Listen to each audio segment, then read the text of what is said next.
Croire en ses rêves a changé sa vie. Aujourd'hui, j'ai le plaisir de recevoir une femme pétillante. Elle est journaliste de culture, artiste, podcasteuse, dream coach, conférencière et autrice. On peut dire qu'elle a un profil un peu hyperactif, un peu multipotentiel, et nous, on aime ça ici. Elle a parcouru un long chemin, souvent escarpé, mais qui rend heureux et surtout qui est à la portée de tous. Bienvenue, Isabelle Layer. Bien, merci beaucoup. Merci pour cette très belle présentation. Moi, je dis plutôt que hyperactif, je dis superactif. Parce Ah, qu'hyperactif, il y a une connotation un petit peu presque maladive de subir, etc., d'en devenir malade presque. Et superactif, bah oui, alors j'aime bien le mot super, on dit superwoman, superman, bah pourquoi pas superactif et puis c'est super. Donc je trouve ça plus positif et plus détente. alors ça me plaît beaucoup. Je pense même que je vais piquer l'appellation parce que nous, on a beaucoup Ça me fait d'hyperactifs. C'est vrai plaisir. que le mot superactif, ça me plaît bien aussi. Donc, ça me va tout à fait. C'est parfait, ça. Alors, tu viens nous parler de ton livre qui s'appelle Je deviens l'artiste de ma vie, qui est paru aux éditions Erol. Et dans ce livre, tu nous partages ton expérience du développement personnel, mais aussi ta force positive. C'est un livre qui va droit au but, puisque je l'ai lu, hein, et qui nous pousse vraiment à nous prendre en main et à passer à l'action en 12 étapes clés. Et je vais citer pour cette introduction Laurent Gounel, qui est écrivain, économiste de plusieurs best-sellers et qui a préfacé le livre et qui résume très bien le contenu. Et ensuite, tu vas nous en dire un petit peu plus. Donc, je vais prendre la citation. Laurent nous dit, le livre d'Isabelle Layer, en grande partie fondé sur son expérience personnelle, secoue nos habitudes et nos peurs comme on agiterait une bouteille de champagne pour en faire exploser le bouchon. C'est une invitation à réagir, à se réapproprier ses rêves oubliés, à raviver la flamme qui nous porte vers l'accomplissement de notre destin. C'est un livre simple, positif, qui donne furieusement envie de prendre sa vie en main. Alors, Isabelle, j'ai l'impression que ce livre, c'est une trousse de secours simple et efficace qui condense tout ce qui est bon dans le développement personnel. Est-ce que c'est bien le cas? Oui, c'est vraiment ça, c'est une boîte à outils. Franchement, moi, c'est le livre que j'aurais aimé avoir et lire à 18 ans parce que ça m'aurait permis de gagner énormément de temps, énormément de souffrance, de galères, etc. Mais finalement, comme on dit que tout est juste, ça me va très bien parce que du coup, j'ai tout mis, tout ce que j'ai tenté pour moi, mais aussi en tant que coach, tout ce que j'ai découvert et mis en place pour les autres et qui marche mais tellement. Voilà, je l'offre dans ce livre, j'ai tout mis, j'ai mis 9 mois à l'écrire, une gestation. Et effectivement, la simplicité, comme dit Laurent, c'est quelque chose d'essentiel pour moi parce que finalement, par des petites choses très simples, on peut faire bouger son quotidien et assez rapidement. On va aller droit dans le sujet directement. Il y a un des exercices du livre, parce que c'est plein d'exercices et que tout le monde peut faire. Un des exercices, c'est une fois qu'on a identifié, après le premier chapitre, clairement ce qu'on veut, quel est notre but, notre objectif, notre rêve, hein, parce que autant savoir dans quelle direction aller et pas se tromper, eh bien, c'est poser chaque jour une action de manière à ce que finalement, bah, au bout de 30 jours, on a fait 30 actions. Eh bien, c'est impossible de ne pas avoir avancé. Voilà, c'est juste Hmm. aussi simple que ça. C'est plein de petites idées, plein de petites découvertes, plein aussi de petites façons de voir différemment notre vie. Et on se rend compte qu'il y a des tas de gens qui m'ont dit, mais c'est la première fois que je comprends un livre de développement personnel, pourtant j'en ai lu plein. Je dis, mais c'est vraiment le but, c'est que ça puisse aider tout le monde. Moi, je ne veux laisser personne sur le bas-côté et je veux vraiment crier haut et fort que c'est possible et que c'est simple. Juste, il faut y aller, il faut se mettre en route. L'action, c'est la solution. C'est un de mes slogans de coaching et c'est en agissant qu'on peut changer les choses. Alors, c'est intéressant, ça permet de rebondir parce que dans ce livre, on trouve une méthode simple, ludique et efficace pour identifier ses aspirations et développer les 12 clés, puisqu'il y a 12 chapitres dans ce livre.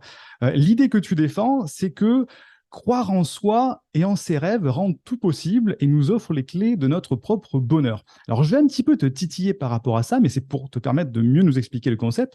Est-ce que Mhm. c'est pas un petit peu facile de dire qu'il faut juste croire en ses rêves pour que ça se réalise? En fait, j'ai envie de dire, il faut faire confiance. Il faut avoir confiance en ses rêves. Parce qu'en Hmm. fait, c'est quoi un rêve?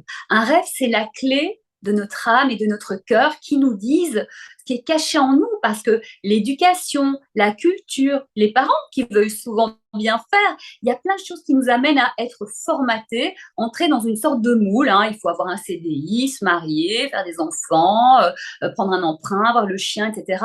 Et finalement, on s'éloigne de qui on est. C'est ça la crise de la quarantaine, de la cinquantaine, mais n'attendons pas d'avoir 40 ans ou 50 ans, même si c'est déjà génial de le faire là.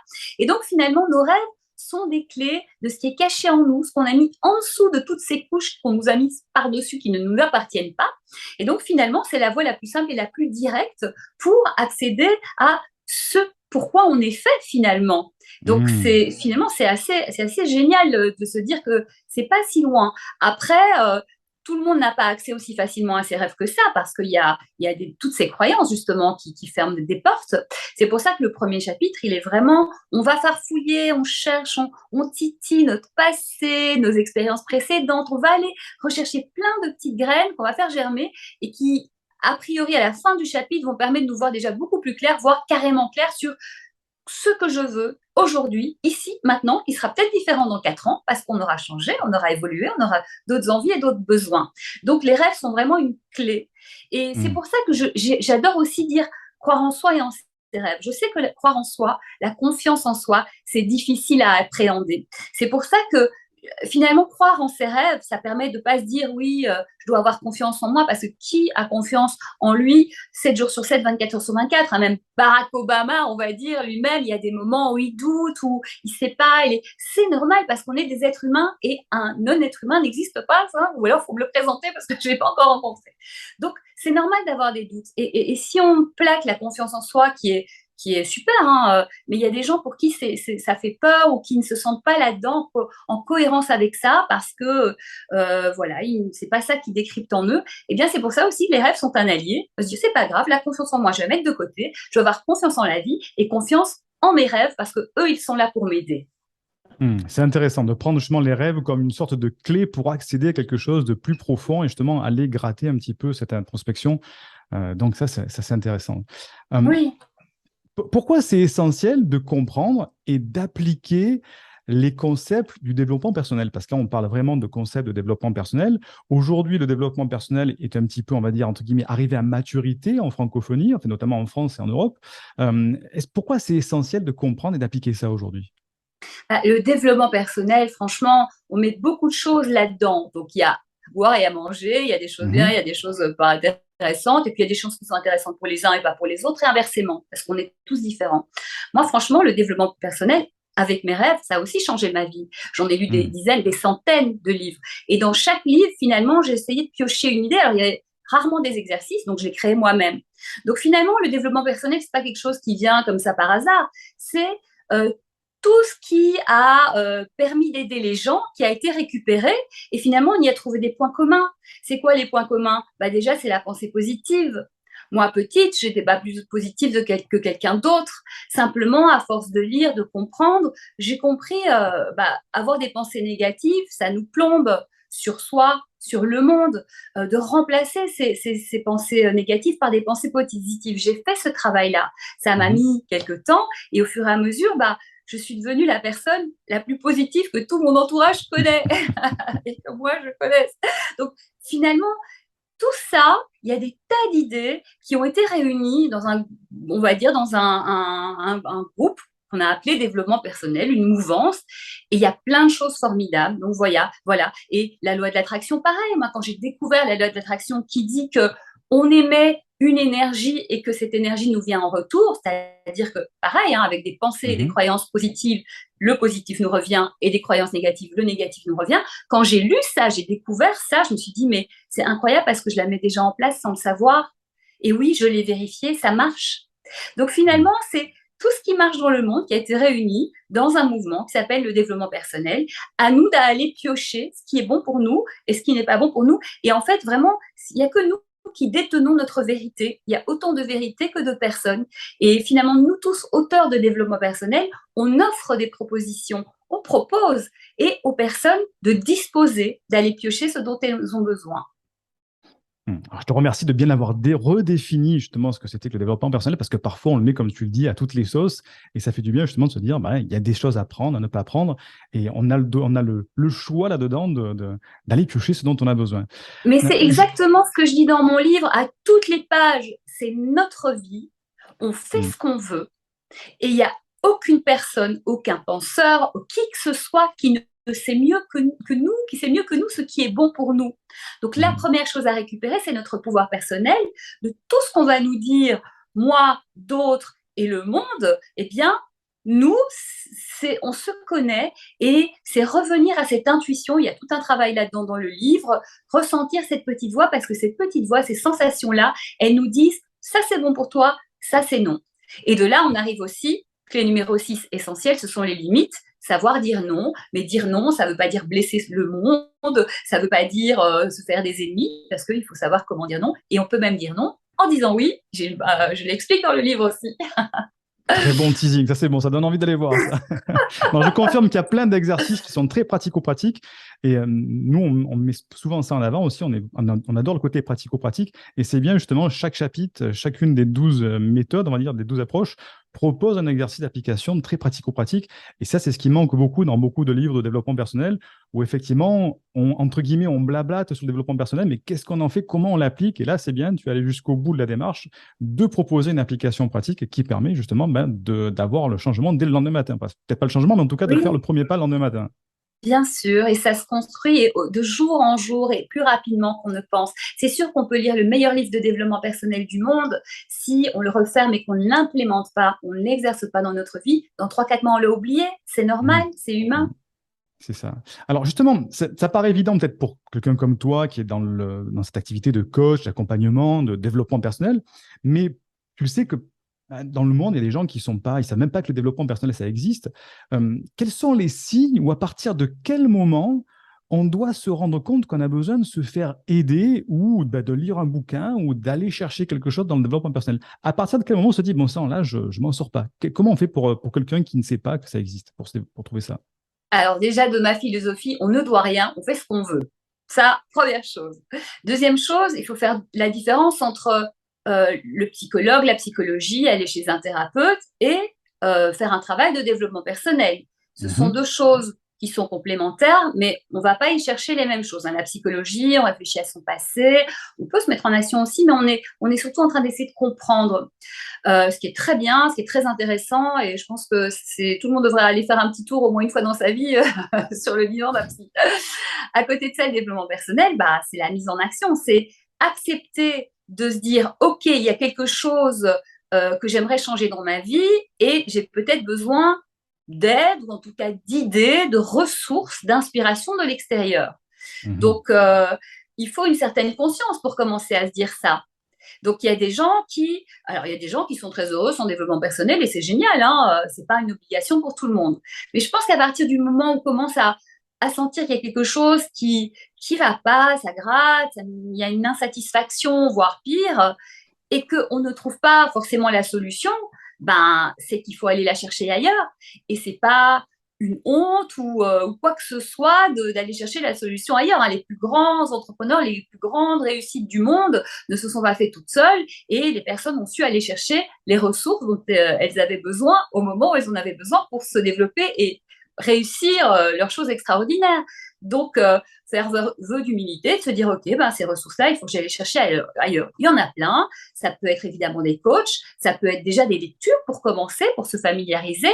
Et après, ben, si on a des amis dont on se dit, oh là là, il faudrait peut-être un truc en développement personnel, ben, c'est de la liberté de cet ami d'y aller ou pas. Mais nous, on peut, par exemple, lui offrir un livre, lui envoyer un lien vers un podcast,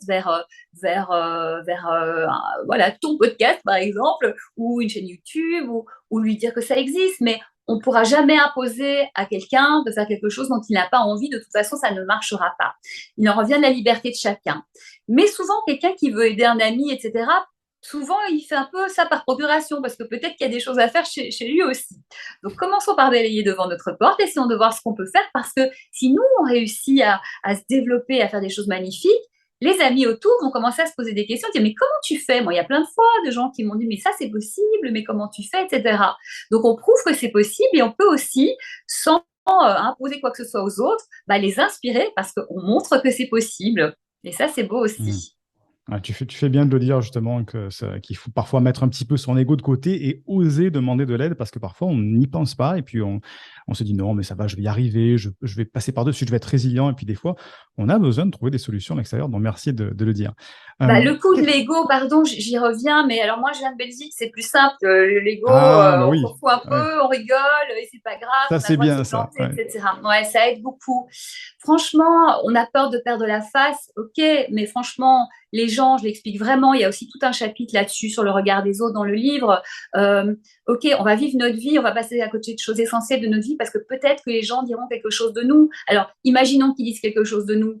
Ben oui, c'est quoi, on est mort? Non. Et Mhm. deuxièmement, les gens, ils sont plus concentrés sur eux et leur petit nombril que ce qu'on fait dans la vie, hein. Donc franchement, c'est dommage de passer à côté de sa vie parce que peut-être qu'on dira que quelque chose, quoi. Mhm. Voilà. Donc Très bien. remettons les choses au bon endroit et aussi on a peur de l'échec, donc on n'y va pas. Mais pour moi, l'échec n'existe pas. C'est-à-dire que c'est quelque chose, l'échec, enfin, moi, j'aime pas appeler ça, mais comme ça, mais on va dire le challenge qui nous vient parce qu'on a raté quelque chose et tout, c'est juste la vie qui nous dit, bah, t'as pas compris quelque chose. Donc, il faut le faire Mhm. différemment. Il faut que tu apprennes quelque chose. Il y a quelque chose dans l'équation que tu n'as pas mis au bon endroit. C'est pas grave. Tu apprends à ne pas faire. C'est Thomas Edison qui a tenté 1200 fois de faire son ampoule électrique, qui la 1201e fois a réussi et qui a changé le monde. Et il dit pas j'ai eu Mhm. 1200 échecs, Thomas Edison. Il dit bah, j'ai appris 1200 fois à pas faire une ampoule.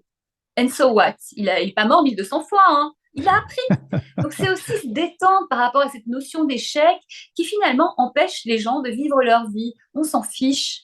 On s'en fiche Alors vraiment. justement, ça me permet de faire la transition. Est-ce qu'il y a des obstacles? Quels sont les obstacles les plus fréquents pour justement devenir l'artiste de sa vie? Est-ce qu'il y a vraiment des blocages comme ça que toi tu as rencontrés ou que tu as rencontrés pendant l'écriture de ton livre ou autour de toi qui sont revenus, qui sont récurrents, d'obstacles et qui nous freinent vraiment dans ce fait de devenir l'artiste de sa vie? Alors, le premier, c'est croire que c'est pas possible, déjà. Et ça, Ouais. ce n'est qu'une croyance. C'est Henry Ford, cet entrepreneur américain qui a eu beaucoup de succès, qui disait que vous pensiez que c'est possible ou pas, dans les deux cas, vous avez raison. Vous pensez que vous êtes capable, bah, vous serez capable. Vous pensez que vous n'êtes pas capable, vous ne serez pas capable parce que la croyance crée l'expérience. C'est-à-dire qu'on va faire en sorte de donner raison à notre croyance. Donc, on va Hmm. trouver des solutions pour faire en sorte ou de réussir ou de rater en fonction de ce qu'on croit. Donc, déjà, notre psychologie, d'où l'intérêt de la psychologie positive. Donc déjà, il y a ça. Il y a aussi le fait de ne pas avoir trouvé son rêve, son envie. Alors qu'on appelle ça un rêve, ou il y a des gens pour qui le mot rêve, c'est trop grand, trop imposant, ça fait peur. On l'appellera comme on voudra, objectif, envie, projet, peu importe. Mais en tout cas, moi, je dis le mot rêve, mais vous dites ce que vous voulez. Donc déjà, bah, clarifier son rêve. C'est pour ça que le livre, il commence par ce premier chapitre absolument essentiel. Et aussi, ne pas se tromper de rêve. Il y a des gens qui ont des rêves de devenir hyper connus ou hyper riches. Ça, c'est de la compensation d'une sensation de ne pas avoir été assez important, de ne pas avoir la sensation, en tout cas, d'avoir été assez aimé, donc on compense. Mais ça, non. Être riche ou connu, c'est une conséquence de quelque chose, mais c'est pas ça qui nous rendra heureux. Donc, trouver, c'est comme Philippe Labro, qui toute sa vie, un journaliste français, qui toute sa vie a couru après un rêve d'être patron des médias, et quand il a eu une dépression de 2 ans, et à la fin du truc, il s'est rendu compte qu'en fait, il s'est trompé de rêve, et que Hmm. sa passion, c'était de faire des interviews de haut vol avec des gens extraordinaires, et qu'il y a très peu de gens qui peuvent faire ça. Et quand il a retrouvé, bah, il a viré son poste de grand directeur auquel il a couru pendant 40 ans et il est reparti dans ce qu'il animait vraiment. Donc, allons vers nos passions profondes, notre âme et notre cœur qui nous explique, qui nous donne ces éléments-là. Donc, il y a ça. Il y a aussi bah, l'entourage qui va nous dire non, mais tu comprends, c'est peut-être dangereux, c'est pas pour toi. L'insécurité. Alors, aujourd'hui, l'insécurité, elle est partout, donc autant y aller. Il y a aussi les gens autour de nous qui pensent bien faire, hein, qui pensent nous dire mais fais plutôt ça ou ça, mais ils ne parlent que de eux, que de leurs croyances, que de leurs projections, et c'est pas eux qui assumeront la vie qu'on aura choisie. Donc il vaut mieux que ce soit nous qui la choisissions en réalité. Donc, il y a ça, il y a le regard des autres, évidemment. Que va-t-on dire? La peur de rater, hein, le regard des autres, la peur de réussir. La peur de réussir, ça peut être quoi? Ça peut être avoir peur des conséquences de la réussite. Si je deviens riche et qu'on a une croyance négative sur l'argent, peut-être que je vais devenir comme ces salauds de riches. Ou si je deviens riche et que mes parents ont galéré toute la vie, c'est une sorte de conflit de loyauté, peut-être. Si je deviens riche, ou si je réussis, il n'y a pas que la richesse, mais si je réussis, peut-être que je vais être obligée de déménager, mais non, mais moi je veux rester près de mes amis. Enfin, il y a des tas de croyances aussi qui nous empêchent donc même de réussir. Voilà, il y a des tas de choses qui vont faire qu'au fur et à mesure, on va se mettre parfois nous-mêmes des bâtons dans les roues pour ne pas y arriver. Donc là, je décline tout ça et vraiment le livre aussi, c'est tout vraiment de sortir toutes ces fausses croyances, toutes ces illusions et dire finalement les amis, c'est simple, tentons, on verra bien. Si ça réussit, c'est génial. Si ça réussit pas, au moins on saura. Et puis ça libère la voie pour d'autres choses. Mais on reste pas jusqu'au bout de sa vie à dire et si seulement j'avais fait ça. Il y a ces fameux travaux de l'infirmière australienne Bronnie Ware qui a côtoyé les mourants. Elle en a fait un livre, Les 7 principaux regrets des mourants, et dans lequel elle dit qu'un des principaux regrets, mais essentiels, des mourants, c'est-à-dire sur le lit de leur lit de mort, ils lui ont révélé que leur plus grand regret, c'était de ne pas avoir osé d'aller sur le chemin de leur rêve, de vivre la vie à laquelle ils aspiraient. Parce que peur, il y a beaucoup de peur aussi, les peurs qu'on nous met. Mais quand vous achetez un livre, même en deuxième main, on vous propose une assurance. Vous achetez un livre de 5 euros, on vous propose une assurance à 2 euros. Enfin, c'est n'importe quoi. Mais si on la propose, c'est que ça marche. Ça veut dire qu'il y a une telle dose d'insécurité qu'on nous a mise, que finalement, on a peur de tout et on ne fait rien. Mais le problème, c'est qu'on va rester coincé dans des situations qui ne nous vont pas, dans des boîtes qui nous oppressent, avec des boss qui nous font du mal, à arriver à des burn-out, pour finalement quoi? Tomber en maladie. Mais la maladie, c'est le mal à dit. Donc, de peur de perdre ce qu'on a, notre situation, parce qu'on croit que dehors, on va crever, on se perd soi et on se met en danger soi. Et finalement, n'oublions pas toutes les épreuves qu'on a déjà réussi à traverser et qui nous ont montré qu'on était capable de s'en sortir et qu'il vaut mieux s'extirper de quelque chose qui nous fait du mal et finalement aller sur le chemin de ses rêves, parce que de toute façon, dans la vie, il y aura des difficultés, autant que ce soit pour sur un chemin qui nous fait du bien et où on est heureux, et on va rencontrer des personnes qui sont en phase avec qui on est, en phase avec nos valeurs, et qui vont avancer avec nous sur un chemin où on va tous s'accompagner et être bien, quoi. Et je confirme que ton livre il porte d'ailleurs pendant toute la lecture, ça nous porte justement sur ce côté très positif, d'aller en avant, de progresser pas à pas, et qu'on n'est pas du tout au contraire dans quelque chose où on va s'assombrir justement en disant les problèmes, au contraire, tu nous portes dans le livre ce qu'il y a de bien. J'aurais bien aimé que tu nous parles, si tu veux bien, du manque de confiance en soi, qui est un obstacle qui est très récurrent dans l'audience qui nous écoute à l'université. Et qu'est-ce que tu en aurais à dire dans ce manque de confiance? Est-ce que toi, tu en as eu du manque de confiance? Parce que je sais que plus jeune, tu manquais un petit peu de confiance aussi, on va peut-être en parler après. Qu'est-ce que tu pourrais nous dire dessus? Moi, je viens de là, d'une petite fille qui, justement, j'habitais dans une famille dysfonctionnelle, pas d'amour, pas de soutien, juste, j'étais un truc dans la famille, quoi. Voilà, donc c'est compliqué de sortir de là. Différente aussi, pensant différemment, moulinant assez rapidement et comprenant pas pourquoi ça moulinait pas de la même manière, donc difficile aussi de m'insérer et tout. Et puis, voilà, j'ai beaucoup travaillé et tout, donc je viens évidemment de la personne qui a totalement pas confiance en elle. Mais en fait, c'est aussi lâcher, accepter, se dire qu'il y aura toujours mieux, il y aura toujours moins bien. Ça, ok. Et alors? Je veux dire, on vient nulle part, on va nulle part. Moi, j'aime bien me rappeler quand même que, et je le dis dans le livre aussi, c'est quoi notre vie? Notre vie, c'est juste le petit tiret qu'il y a entre deux dates sur notre pierre tombale. C'est rien. C'est rien de rien. Et pourtant, pour nous, c'est tout, évidemment. Mais c'est juste, on va se détendre parce que aussi, on se met des pressions. On se met vraiment des pressions qui peut mener à la dépression, d'ailleurs. On se met des pressions inutiles. Juste, on est qui on est et c'est un beau cadeau. Finalement, on est les gagnants. On est le spermatozoïde qui a gagné. On est des winners. Et c'est aussi toute cette pression qu'on accepte de prendre. Parce que finalement, si on refuse de la prendre, on est libre de ça. Donc, c'est nous qui sommes poreux à tout cet extérieur qui nous dit finalement, il faut que.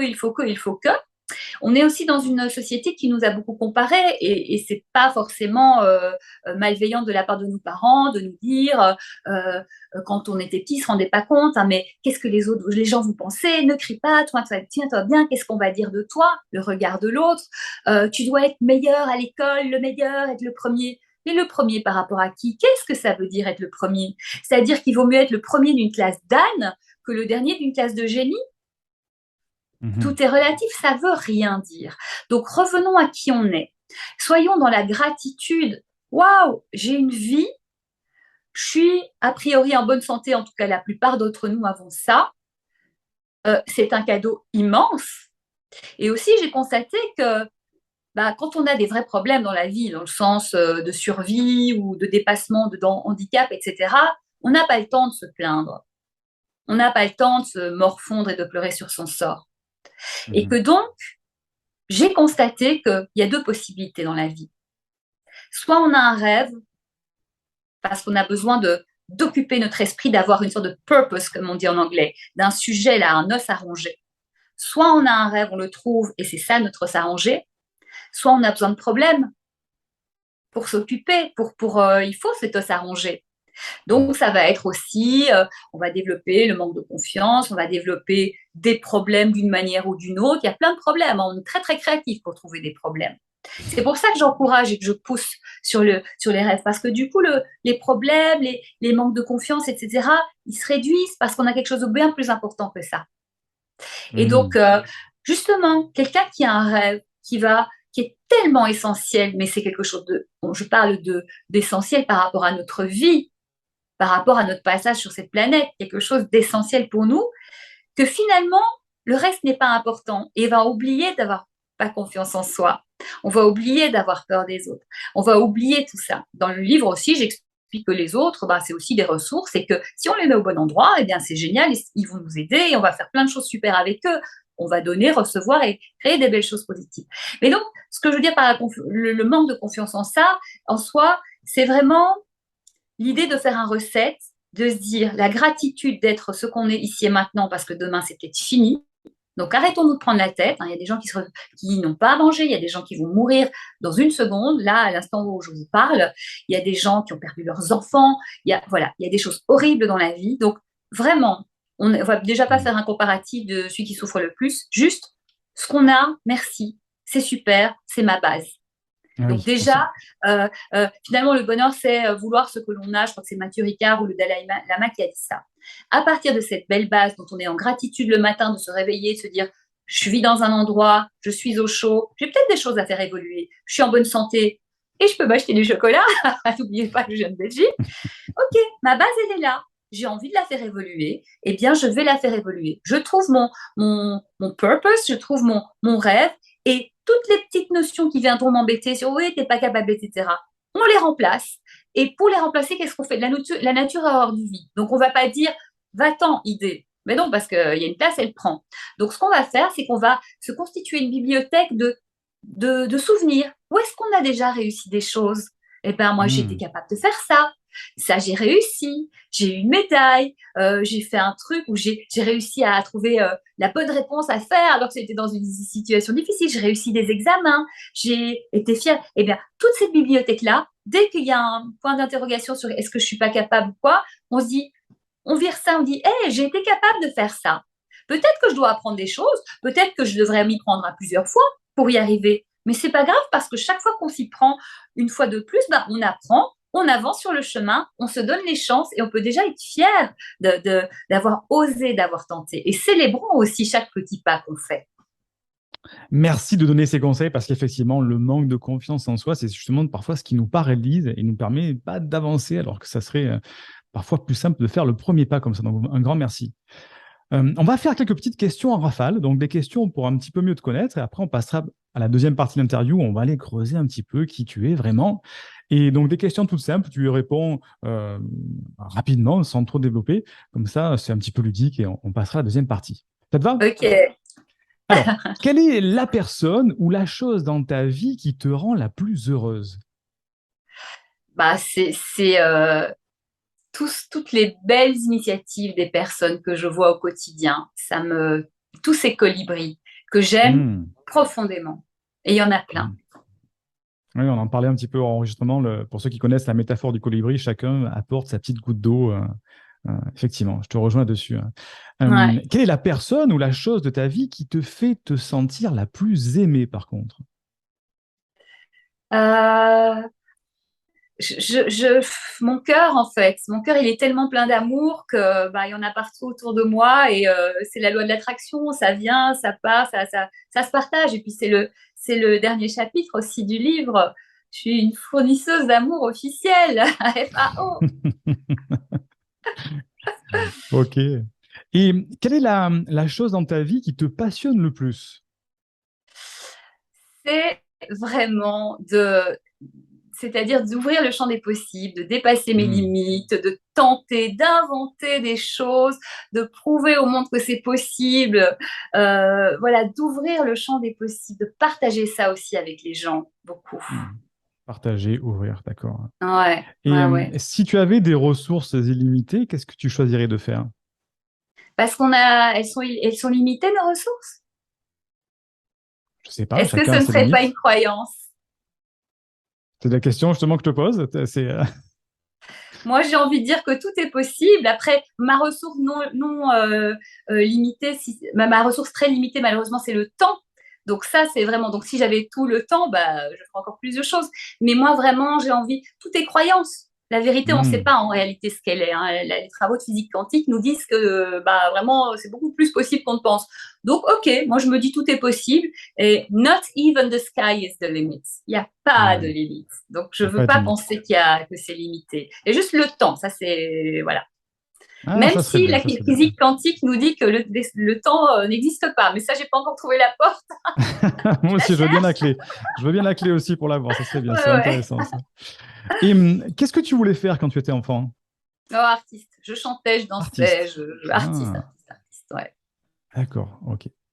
Alors justement, ça me permet de rebondir. Dans ton livre, tu as dit, donc je te cite, quand j'étais petite, la vie n'était pas très fun. Non pas que j'ai été maltraitée ou que j'ai vécu dans des conditions de grande pauvreté, mais je me sentais incomprise, différente, seule, perdue. Elle était comment la petite Isabelle à cet âge-là? On s'arrête au milieu de cette interview. Bien oui, pour la rendre un petit peu plus digeste, nous avons divisé cette interview en deux parties. Et pour découvrir la seconde partie, il te suffit tout simplement de suivre le lien qui est en description de cette vidéo ou du podcast, ou dans la petite vidéo qui doit s'afficher quelque part sur l'écran situé sur YouTube. Et ça te permettra de découvrir la suite de cette interview. N'oublie pas bien sûr de mettre un like, de partager cette vidéo à quelqu'un que ça pourrait aider, et de télécharger une première formation offerte pour bien t'épanouir avec ta douance ou ta singularité. On se retrouve tout de suite maintenant dans la seconde partie de l'interview.